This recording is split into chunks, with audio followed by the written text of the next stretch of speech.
Design Salvation, Episode 40. This is Design Salvation, your lifeline to better design with Dixie and Annie. Our mission is to share our conversation with you so we can all elevate our work and lifestyle. Welcome to the fold.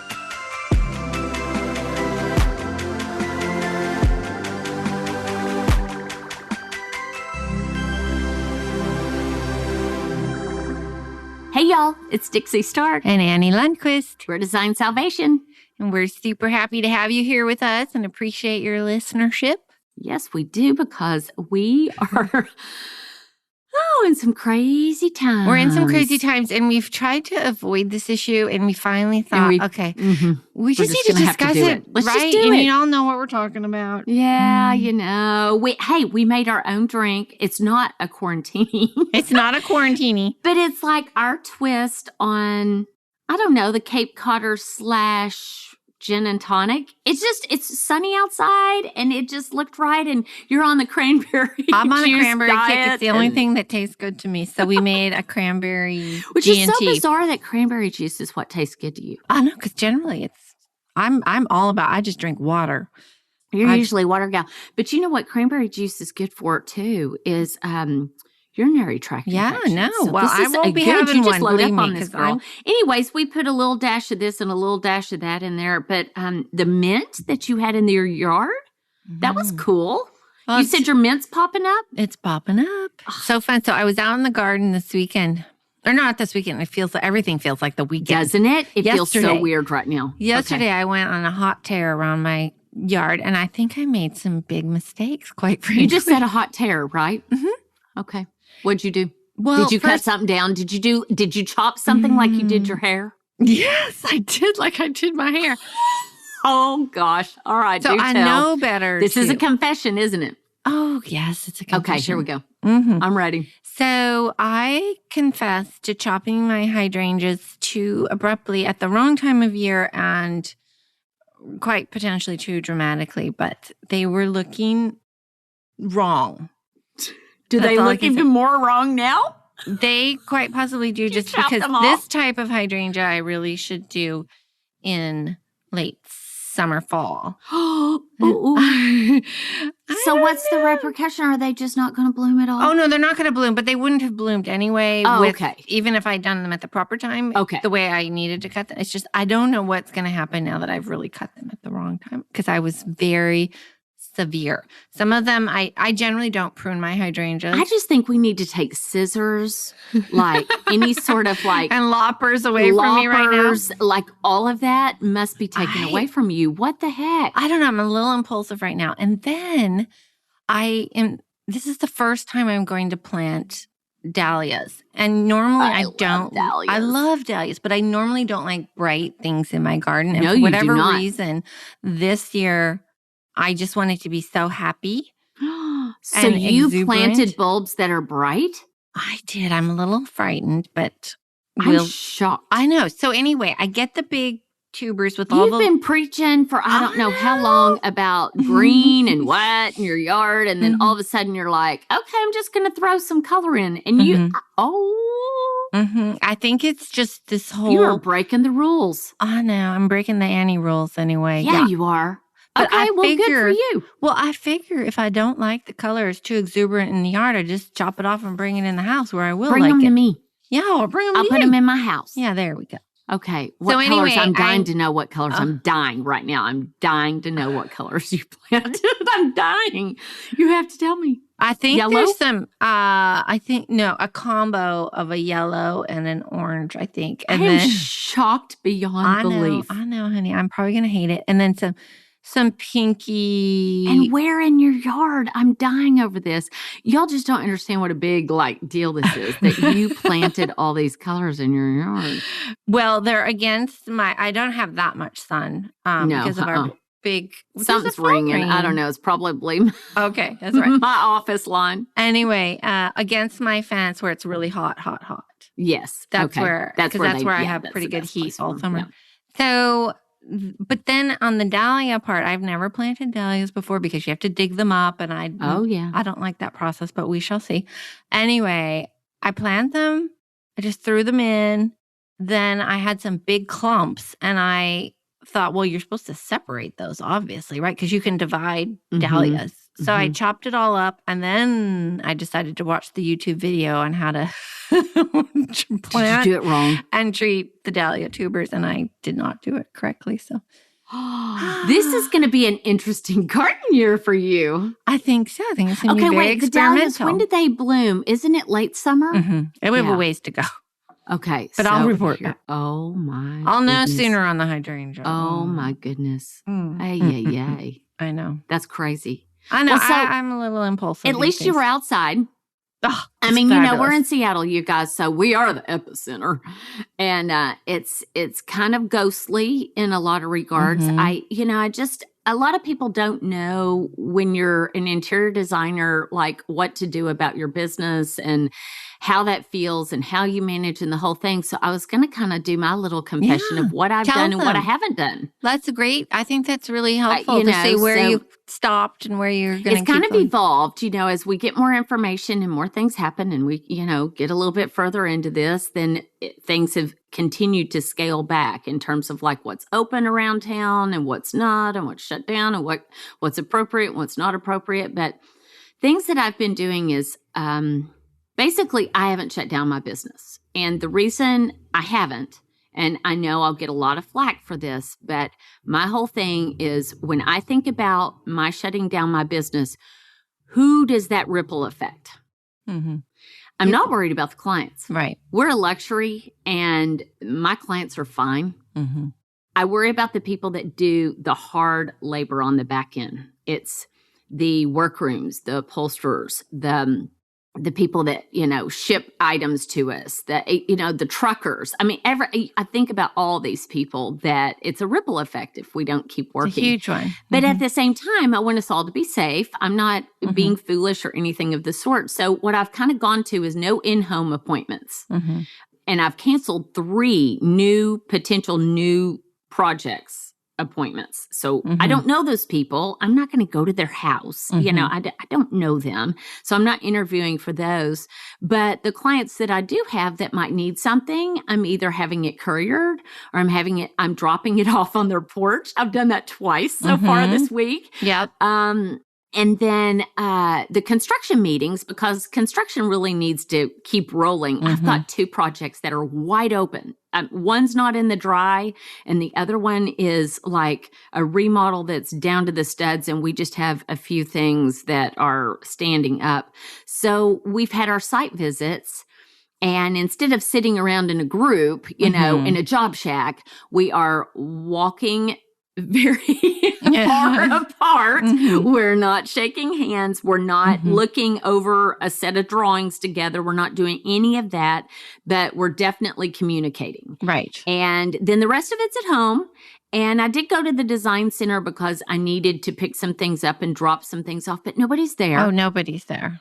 And now a lot of those showrooms are closed. Well, they've gone to appointment only. Appointment only. And I think that that's appropriate. So the doors are locked, but maybe there's some staff there, or you call in advance and say, I need something or whatever. But you know what? Again, this is not life or death, people. This is, design. So I don't want to shut down for the simple fact that it affects a lot of other people that need jobs and need to keep working and providing for their families. But at the same time, it's a piece of furniture.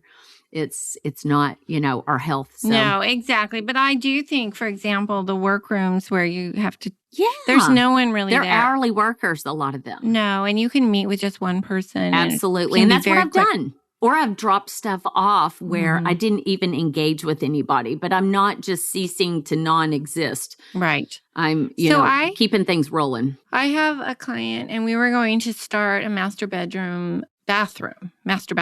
remodel. Oh, yeah? Just like right now. Right now. We're right in the midst of it. And I was really happy that she said, no, we're just going to push it off till June. And I thought that makes a lot of sense. You don't need a bunch, 5 workers in there trying to get it done really fast. And I was appreciative that she was willing to wait. And I think it was common sense. It was common sense. And I think that people that are at risk, like for instance, if you have people that are elderly, and I do have a couple of clients that are older, absolutely letting them just take care of themselves and do their thing. But, trying to still be really, really smart, but not just completely shut down. But I don't have kids at home, and I don't have to worry about that. I do have to worry about my husband working. Yeah, you did say. So I go to my studio and I'm like shutting the door, but I'm trying really hard to like not be irritated that he's on a conference call for 2 hours, and I'm trying to be quiet too. It's not, you have a loft. Yes, we situation, do. so voices carry, sounds and we are carry, both loud. And you are both loud and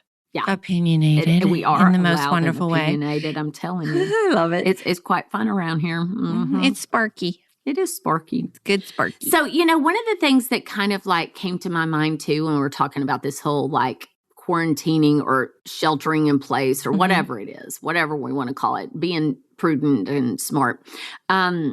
Everybody raced out in Seattle immediately. And of course, we're one of the places that you still, in a lot of, the majority of places, you can't get toilet paper or any sort of wipes or any disinfectant or anything. And my house is always stocked. I wasn't one of those people that had to run out and go get toilet paper. I already had it. So maybe I'm at fault for that.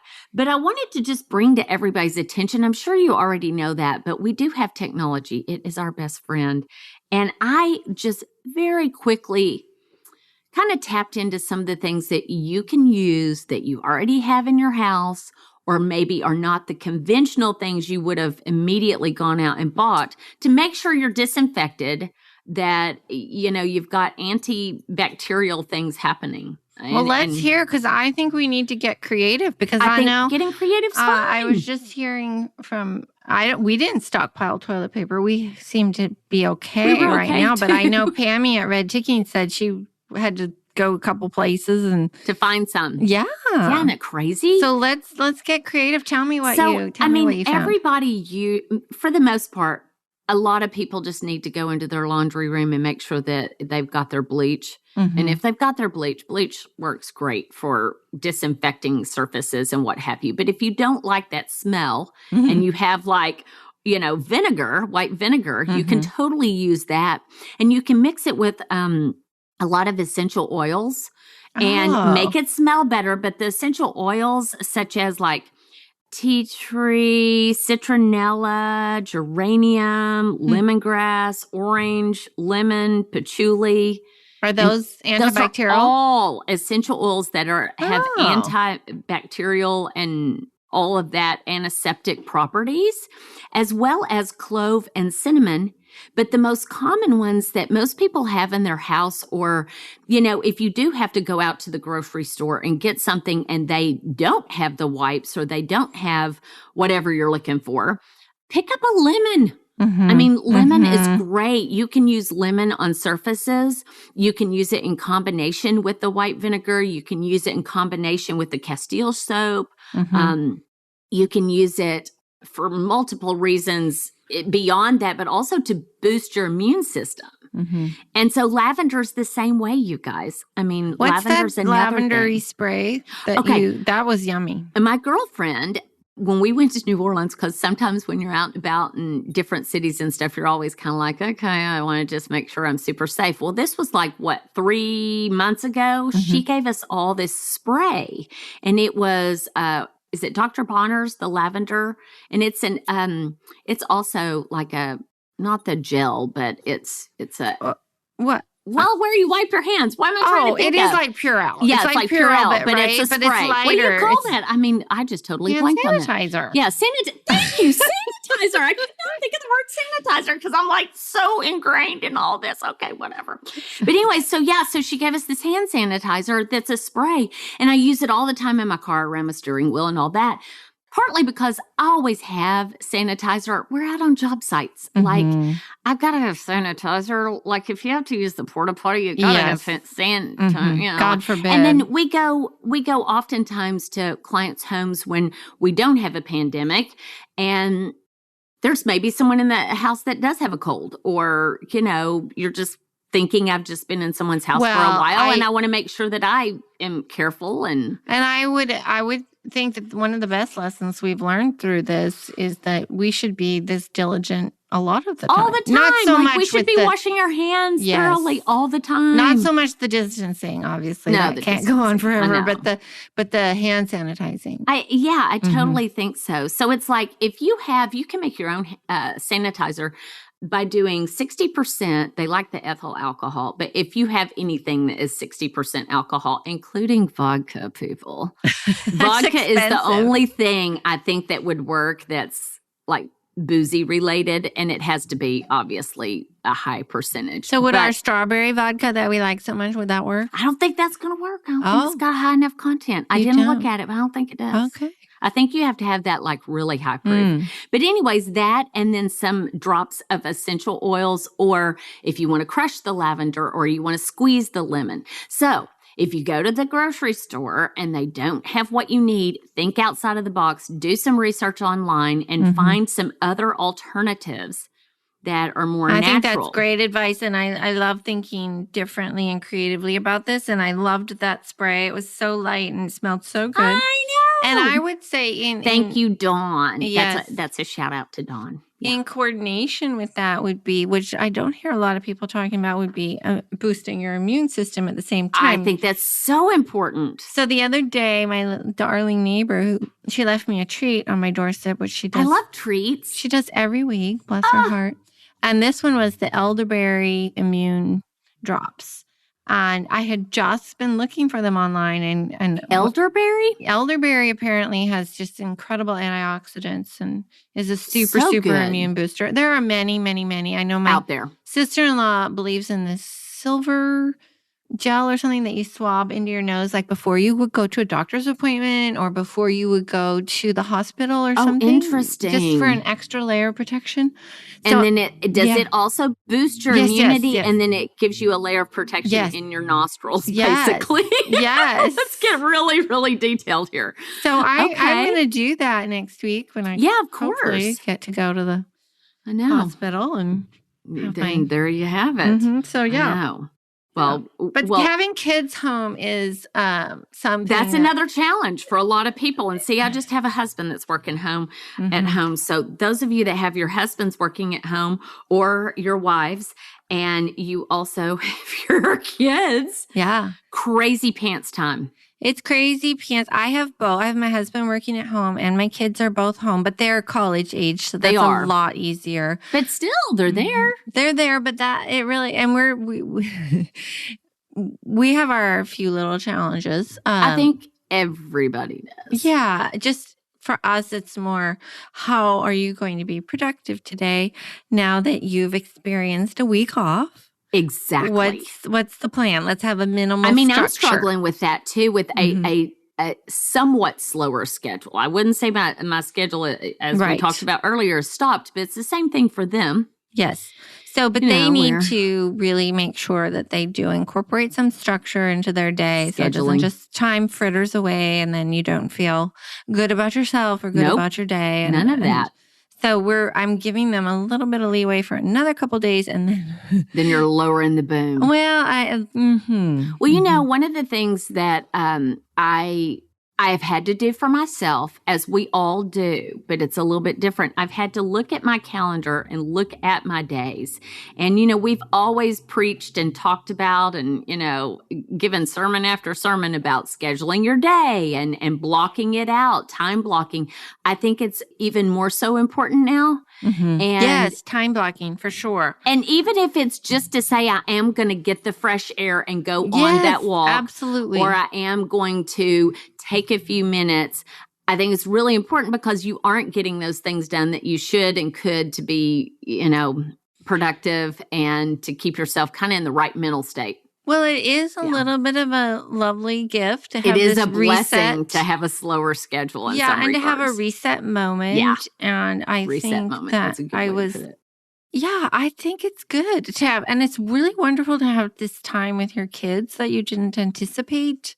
Mm-hmm. One of the things that I have loved is this book that I got recently. I bought it. So cute. It's a really cute book. Manners Begin at Breakfast, and it's by Marie Chantal, who's the princess from Greece. And it's a darling book. It's really illustrated beautifully. Oh, and that's my favorite thing are the illustrations. Oh, they're so charming. Love it. So charming. So I had thought that it might potentially be a book club book because I love manners. We're waffling so on that, weren't we? We were waffling on it, but I want to bring it up today because I think this is a good time to work on manners because we're home with your kids. Then I was listening to Mel Robbins, who I love because she's so well, except when she drops the F-bomb, which is not mannerly, and that isn't mannerly, is it? And she has a very foul mouth, which I just hate. But in any case, she made the point of this, having kids home, how you have to validate their feelings. That's most important. And then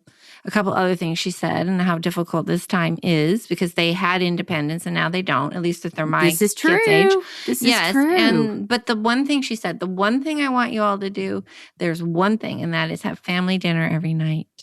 And I love that. I love that. And we actually had done that last night before I heard this. And I realized because I'm not very interested in food right now. It's hard for you to get motivated to get the family together. But Deke made dinner. We sat down, kids at the table, and it really is the time when you do talk, the phones go away. And then we played cards, and then we played poker, and then we watched a movie together. You know, it all kind of flows from there once you're gathered together.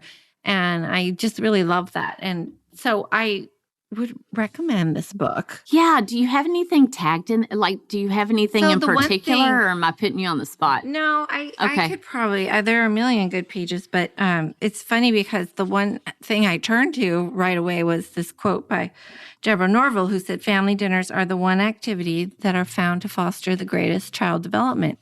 And we all know that. But sometimes we need to be reminded because it gets pretty easy to just let everybody sort of slough away, or maybe the dinner isn't. Maybe you don't make them put their phones away, or you don't have a topic or something. Well, see, that's one of those things too that society has changed so much, and now what is appropriate and what used to be appropriate when like we grew up and our parents and even their parents grew up. You know, that's all gotten a little bit like muffled. And I just think that's really important now that you have the time and you've got the time with them that, you know, we can remind ourselves what good manners are and come back to some of those basics and not get too down a path of not remembering and not paying attention. And so that, there are a couple things always really growing up. We used to have to say, you know, thank you for dinner and may I please be excused. And all of those things. Please pass the butter. And I just feel like it doesn't quite happen anymore with a lot of families. Well, and there's a lot of phone situations. There's a lot of phone situation. I even see it with infants. You know, we took our kids out to breakfast as infants because we did our family board meeting. I love the family board meeting. This is, okay, so every Saturday, Annie's family gets together for breakfast, and it's ritual, and it's their family board meeting. We call it the family board meeting. We talk everything. We talk about the kids, obviously, and what they're doing, and they share, and then we talk about, there are no phones unless we're looking something up because there's a disagreement on something. We talk politics and everything, but it's really been great for the kids to learn conversational skills and attention and to keep that ritual and to really be able to sit through a long meal. And I see so many times when I'm out that babies have phones. So they're occupied. Is that what you're meaning? They're occupied. Yeah. And babies can learn this too. They need to get trained up from the get-go that they are part of the table. And they're part of the whole experience. I think this is just so true that we have, you know, kind of just let this part of society slide. And now that we're all together again, we can regain that. And let's bond. That's how you bond. Yes. Plus, this book is so stinking cute. It's adorable. It really I would love it if y'all haven't fixed this yet. What? How to hold a knife and fork. I don't even know if I know how to hold a knife and fork. Yes, you do. And it's in the book, and it's very simple. But I see so many particularly young men, eating like they're at a truck stop, and they have no idea how to hold that knife and fork. They hold it like you're going to lose it. Like they might drop Exactly, it, like they're it's in their stabbing something. clutches. It's so inelegant, and it please fix that. Yeah, okay. We have an Annie pet peeve right there. We just tapped into an Annie pet peeve. It's an Annie pet peeve. And because it's, and the only reason that it's really a problem for me is that it's so prevalent. Yeah, and you're it's noticing odd to it me. over and over and over Well, again. yes, because we live in a fairly sophisticated milieu and educated parents. And I can't figure out why they hold their cutlery like that. Yeah, you're like, why is this happening? Why? I don't even know. Please send them to me. I'll fix it. They do need to come to you, Annie. You probably do have people that are like, can you train my kids? And that's my pet peeve. Okay. Hey, you want to do rapid fire? I've been wanting to do rapid fire with you for a while. We haven't done it for ages. But usually you do it on me, but I'm springing it on you today. Oh my God. Because I just think it's kind of fun. Now, okay, so rules for rapid fire today. These are things that kind of remind you of the times right now. Okay. But I don't want you to necessarily always think about this quarantine or sheltering in place when I mention all these things. I just want you to just spout out what comes to mind. Okay. I think this will be fun. Okay, babe. I won't keep you too long. I mean, we're kind of going a little long here, but I just want to do this. Okay. Lemon. Oh, delicious aroma. Ooh. Self-care.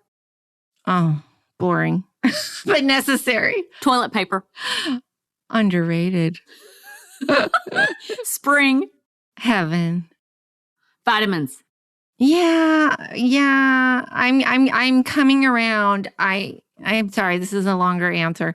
I hate taking something every day. This is the whole self-care boredom thing. Oh, yeah. Yeah, but I'm doing better. Okay, you good girl. Mm-hmm. You've got your elderberry booster. I have my elderberry booster. I do. And I have my vitamin D I'm taking and my vitamin B and blah, blah, blah. You're good. Soap. Oh, I still love a bar of soap. Me too. Give me a bar of soap. I mean, I'm happy with liquid soap too, but give me a good, beautiful bar of soap. I know. Sleep. Tricky. Homework. Awful. Ice cream.